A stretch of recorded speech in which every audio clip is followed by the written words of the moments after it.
Super Sunday in Cape Breton, and I'm doing a little tour with the brand new Chevy Equinox EV. Just decided to take a tour of some charging stations and get a bit of a feel for the distances and the ranges that you get on the island. And I'm also going to take the opportunity to stop and take some photographs along the way. A couple things I've been wondering about on a long trip is what drive mode should I use? Should I use the one pedal driving, or would I be better off with the regular sort of driving pedal and brake kind of feel? I think what I've decided is that on the highway, the regular brake pedal feel actually works a lot better for me, especially when you're on and off cruise control. You have a situation where you're sort of coming off cruise control for a turn or moving to a bit of a tighter section, and that abrupt braking that you get with one pedal driving with the adaptive braking is a bit jarring, a little bit less pleasant.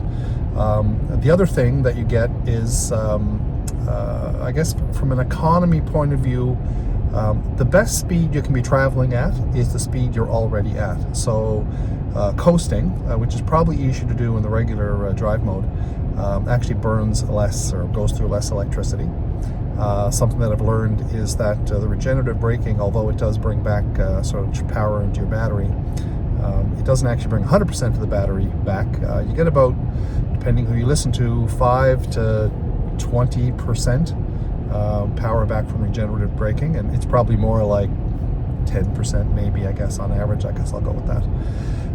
So having that abrupt sort of deceleration that you get when you're on one pedal driving isn't, although it feels like you're generating electricity, you're not really getting as much back as what you put in to get up to a certain speed to begin with. So for highway driving, I guess it's two pedal driving for me.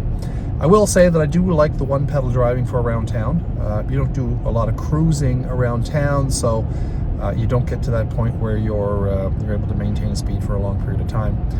And in an urban situation, I do like the one pedal driving a lot. It does take a little bit of a mental switch in order to get used to one or the other. That just takes a second or two, and once you're rolling, it's usually pretty good. Continuing our tour here, I'm going through Boysdale at the moment. Stopped to take a few pictures. Started the day actually charging at the Flow charger in North Sydney at the Sobeys. Didn't take a video of that, probably should have, but just hit me at this point that I thought what I'd do was maybe document this trip a little bit. Aiming for the charging station in Whycocomagh. So we're going to be going through Iona. We're going to be stopping along the way, taking more photos, and we'll get you a report on the performance. Decided to charge in North Sydney at up to 95%. I think I pulled in there with a little less than 80, maybe 79%, and it took me about a half hour to get up to 95%. Probably wouldn't normally do that, or normally even pay for the charging at a station. Home charging works really well for me. I charge more overnight than I ever burn during the day in a regular sort of driving around town situation. But I wanted to pop up to 95% to get a bit of a better feel for what a long journey would do as far as fuel efficiency or electrical efficiency, I guess. So presently sitting at about 88%. Maybe I'd say we're halfway to Iona. Pretty pleased with the performance so far. It's my first, well, maybe not my first drive on the windy roads that are in and around Cape Breton, but I do find the weight of the Equinox significant in a turn, although the torque makes up for it. It's plenty powerful to sort of keep you going down the road. This is the all-wheel drive version of the Equinox. I guess the two-wheel drive version has a little bit less power, and although it's functional, people are less enamored of that. But the all-wheel drive version here, especially in sport mode, which I tried all through the day, lots of power. I'm keeping it in regular mode for now. This just works great. So we're continuing our drive. We'll check in maybe when we get to the next photo op, and we'll keep you updated how things are rolling along as we get to closer to Whycocomagh, and maybe cross the strait and head over to Little Narrows and taking the ferry.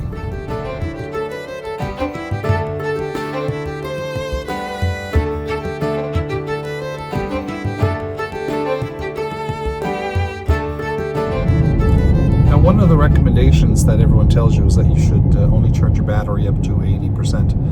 And I think that's probably good advice from all the research that's been done and the miles put on these cars over the last 15 years or so.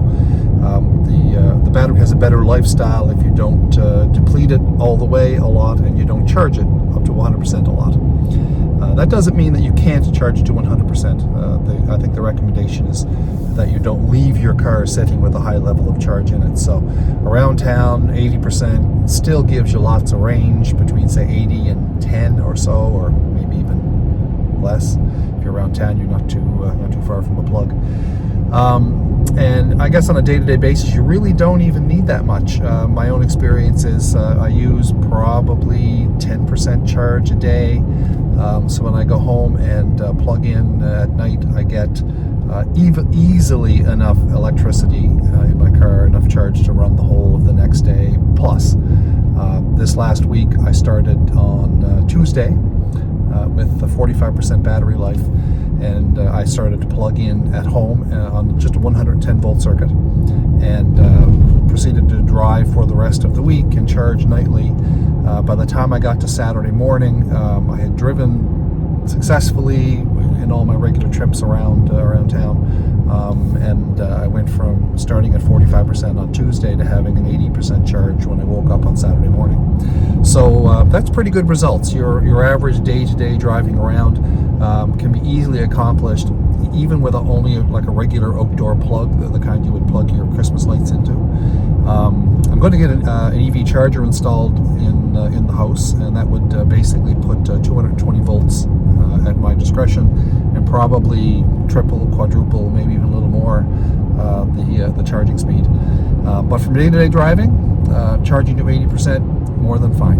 And for longer trips, you can charge to 100% without making any kind of serious impact intermittently, as long as you don't leave that charge in your battery for a long period of time. So you don't want to charge battery to 100% and then park it for a month. So there are a lot of technical details that are involved in batteries. There are actually different battery chemistries, and every car has a different charge level, different size battery, a different charger built into the car, because the chargers are actually built into the cars. You're just really plugging it into the house at that level. So anyway, this charge started at 95%. Most of the way, I guess I'm in not Christmas Island, I'm past Christmas Island, gone through Iona now, and still sitting at 82%.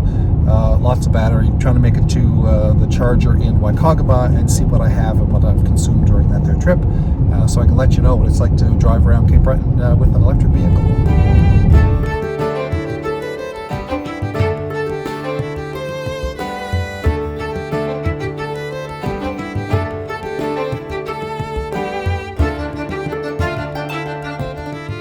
We are coming around the corner up to Iona, Grand Narrows, sitting at 83% in our charge. Started at the Sobeys in North Sydney with 45%, and kind of cruising along, looking good.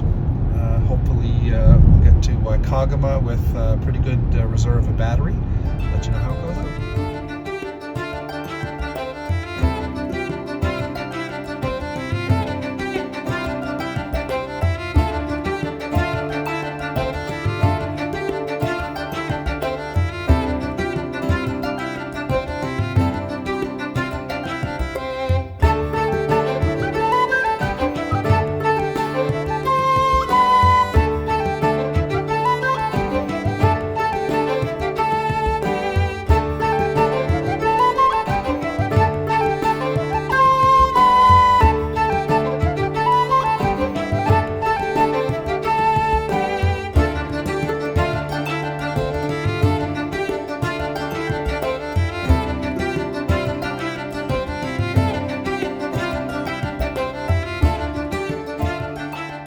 So I made it to the ferry, and currently sitting at about 76%.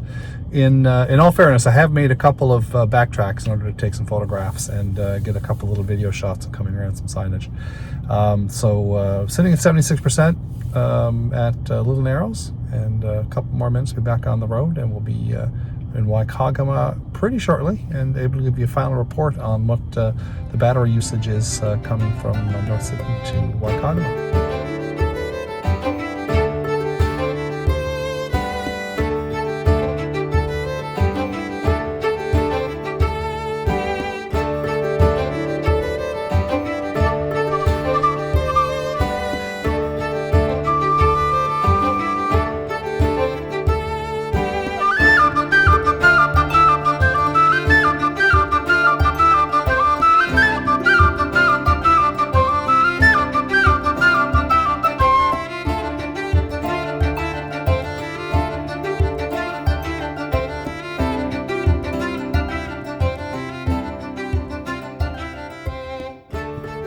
have it, we're successfully in Whycocomagh at the Flow Supercharger at the Irving.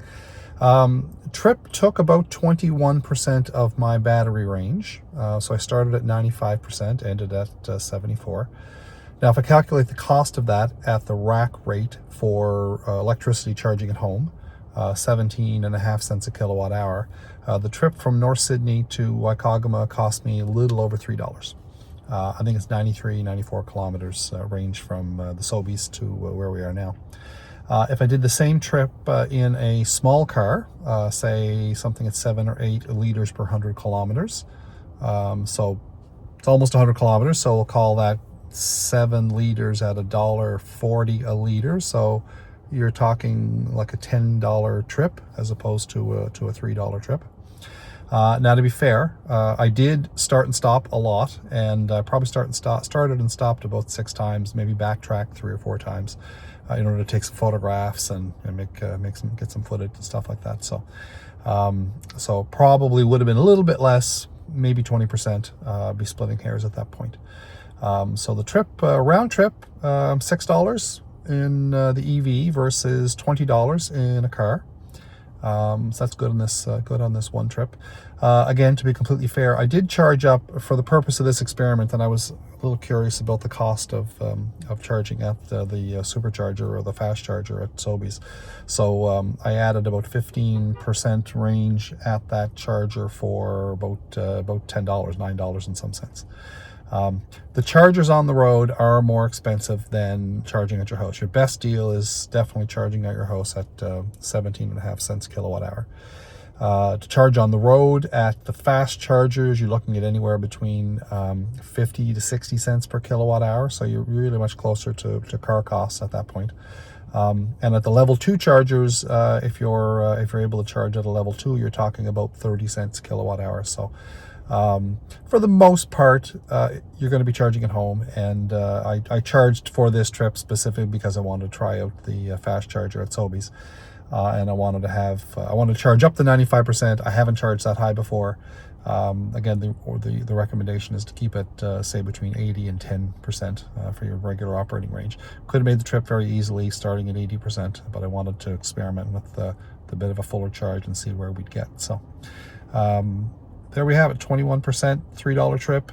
And as opposed to, I guess if I were to be, completely fair, if I was in an SUV, a gas SUV, like I am here, an all-wheel drive SUV, I'd probably looking at more like $10 to $12 per liters, I should say, 10 to 12 liters per 100 kilometers. All-wheel drive SUVs aren't really super economical. And actually the two-wheel drive version of the Equinox, the EV that I'm driving, it gets better range as well. So so is that comparison. So maybe if we were to compare, I don't know, let's be generous, $10. So we're talking a $15 trip each way in an SUV, as opposed to the $3 trip that I just took. So I don't think I'm going to charge. I think I'm just going to kind of head on home and maybe explore a few more photographic opportunities. Hope for anyone that has been curious about EV charging on the island, I'll be able to make a few more trips like this and give you the lowdown on how it actually works with EV charging on the island. A little postscript to my story of the trip to Whycocomagh. Just coming back, thought, well, what if I wanted to go to Inverness? Unplanned, with a gas car would be no problem really, because there's several gas stations. Really not familiar with that side of the island. So I pulled over at the Farmer's Daughter here and kind of consulted my app on the phone. So the app, the wireless here is not great. It took a little while for the app to load and show me the route, tell me what was over there for charging stations. There are no fast chargers over there, so that was a bit of a disappointment. There was 4 or 5 level 2 chargers, so that's good. But again, the app was slow, so I didn't realize that in some cases, the Wi-Fi connection might become a bit of an issue if you're not familiar with an area. So pre-planning is important. So what I did was I kind of said, well, what if I wanted to go there? I put in my destination map, hit Inverness Beach Village, and then home. Given the current charge I have, leaving the Irving station at 74%. Anyway, it turns out I can get home with about a 20% charge left. So a trip to Inverness, or a quick unscheduled trip off to the side, really not too much of a problem in this part of the woods. There are some chargers over there, but they're level 2 chargers. It would take the better, well, they would charge overnight. They would charge the car full overnight, but I don't want to stay over there overnight, but I don't have to. So that's my postscript. Good trip so far. Just I thought that was a bit of an interesting question. What if I had an unscheduled change, and turns out in this case it would work out just fine. Looks like we have a double postscript here. I'm coming through Whycocomagh and discovered that the County of Inverness has charging stations. I looked at the PlugShare app, and the municipalities provided charging stations all around the county, including over in Inverness and Port Hood. So you'll see them here, and they're really nice to see. Be nice to have the CBRM do the same thing. There's a distinct lack of public charging in the CBRM.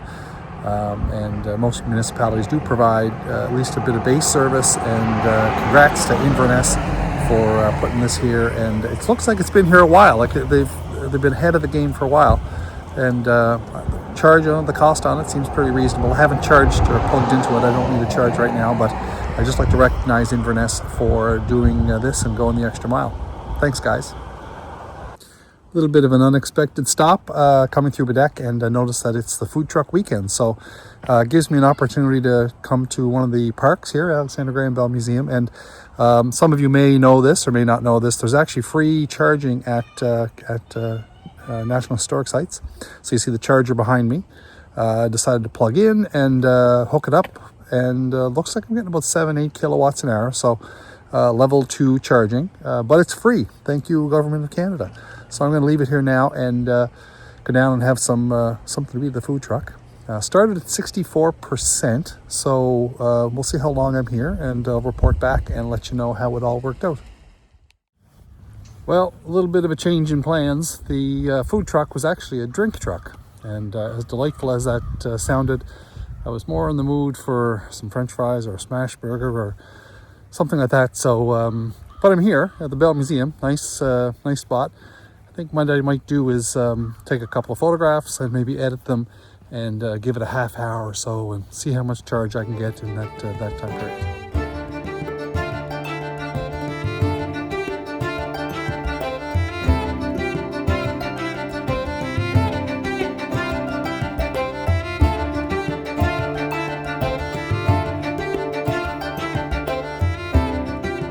Got a charge, went from 64, I think it was, to 70%. I didn't start a stopwatch. I should have. I think it was a little over half an hour. I just sat down. Well, I went out and took a few photographs. I'll put them up online with this, and sat down and edited them. Amazing what you can do on an iPhone these days. So a little bit of electricity there. Thank you to the Government of Canada. Thank you to the Alexander Graham Bell Museum. Feel free to drop by if you're in Baddeck. Follow me online if you're interested in what it's like to own and operate an electric vehicle in Cape Breton. Be more than happy to have you all along for the journey.